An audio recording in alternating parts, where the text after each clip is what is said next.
Hi guys, welcome back to my channel. Felicia here. In today's video, I wanted to show you guys my snake plant. My biggest snake plant, my oldest plant, not just snake plant, but probably one of the first plants that I purchased over a year ago.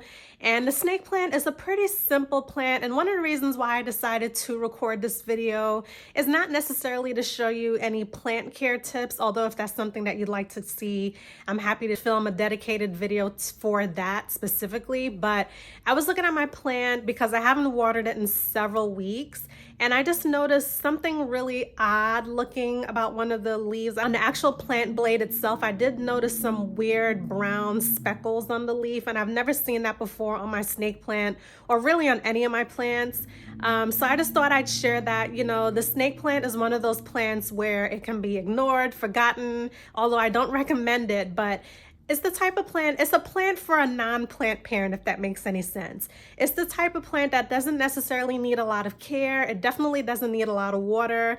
In fact, I haven't watered any of my snake plants in several weeks now, and they're all still looking great. I just thought I would share because I know it's easy for me to say, oh, it's an easy to care for plant, but there may be people out there who are, struggling, or they probably don't know how to take care of a plant, and it might even be your first plant purchase. So I thought I would help.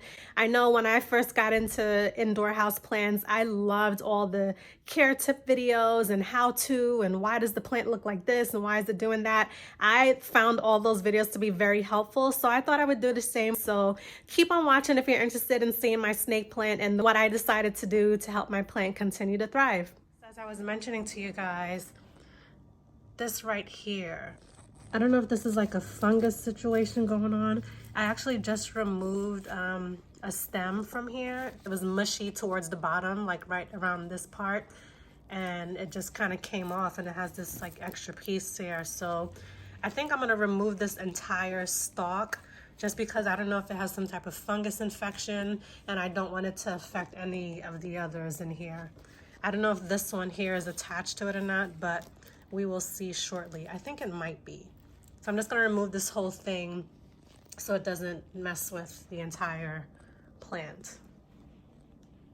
I don't know if you can see me or not, but I definitely want you to be able to see the plant more than anything else. I'm just kind of inspecting everything just to make sure I don't see any signs of fungus. Now I do see some little brown bits on some of them. I don't know if that's a reason to be concerned or not, but once I'm done transferring it out of here, I'm just gonna go ahead and clean each of the stems to make sure I'm not, the plant is not in any danger of becoming fully infested with fungus, if that's the case. So right now it's in this pretty large pot just because of the size of the plant, but I'm pretty sure I can size this down to this size nursery pot. These things that I usually get them from Home Depot, and they never say the size of the pot, and I'm horrible at guessing the size of these things. I would say this is probably about an 8 or a 9 inch pot, and this one more than likely is a 10 inch. I'm gonna go ahead and scale it down. Snake plants don't mind being bunched together. You know how in general most house plants, they like having room for the roots to grow and such? This one is a plant that doesn't mind being, tightly packed. And if you look underneath, I don't see any of the roots coming out from the bottom or anything. Hopefully you can see that. So I'm just gonna go ahead and scale it down. Right now my soil is extremely dry. I actually haven't watered this plant in a while. And I feel like this could be a result of fungus, or it could also possibly be a result of overwatering. So I'm hoping it's the latter. I'm hoping it's not fungus, but I'm just gonna go ahead and transfer it. I'll probably speed up this portion of the video.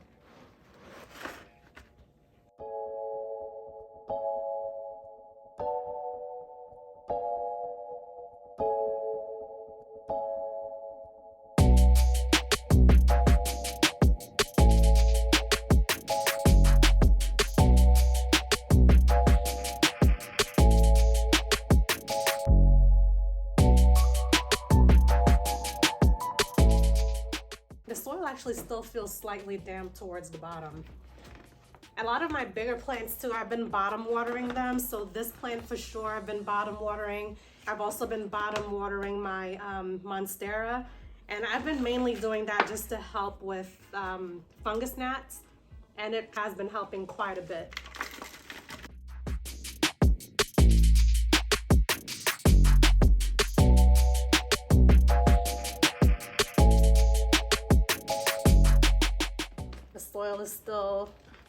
Very clean, no issues with the soil, and no bugs, thank goodness.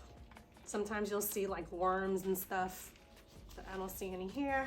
All right, let me go ahead and take out the suspicious stem situation. Okay, so this one is actually not a part of the damaged portion. Okay, here it is here. I'm just gonna gently but firmly break this piece off. And I'm actually just looking at it. I don't have to break off the whole thing, just this portion. So I can actually keep the rest of it, which is great. Okay, I really hope that you guys can see what I'm doing. If not, I do apologize for the view. What I can probably do is just zoom in.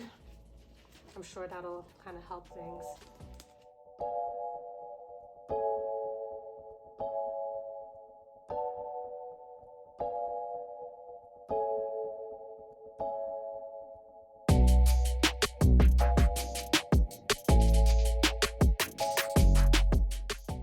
And now I pretty much just have to backfill. So again, I'm just gonna take the same dirt that I have here. Maybe I'll even use some of the dirt that was further down in the pot to backfill.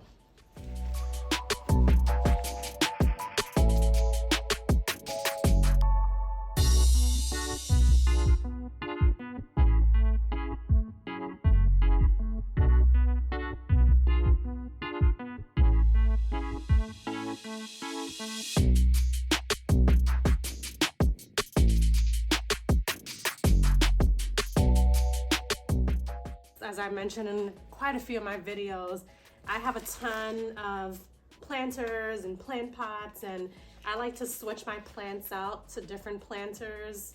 You know, depending on the season, I'll probably switch it out for the holidays. Probably, not all the time. I'll probably switch it out for the holidays, or I'll see like a plant or a plant pot in the store that I really love, and you know, that's just my thing. So having it in the smaller nursery pot would definitely allow me more options.